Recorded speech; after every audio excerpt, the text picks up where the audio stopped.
Well, I'll just say one thing, then give it to Tom. I'm curious about that.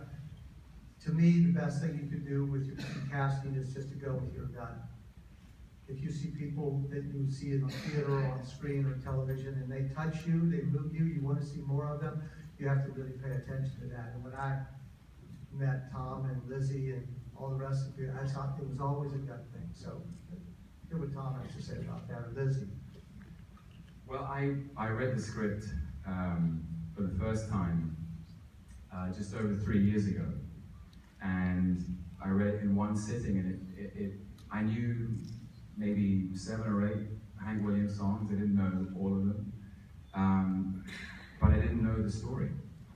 And it was the most tremendous screenplay. It was human and touching and authentic, and it was about music, which has been a huge part of my life for as long as I can remember.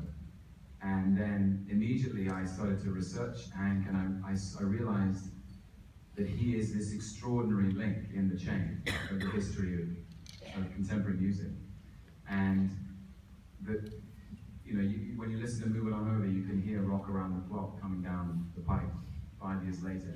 And to read about what Bob Dylan said about him and Bruce Springsteen, and then to see the covers that Johnny Cash and Ray Charles and Tony Bennett did of Hank songs, understanding that the Rolling Stones, when they sang about honky-tonk women, they were somehow referencing all that.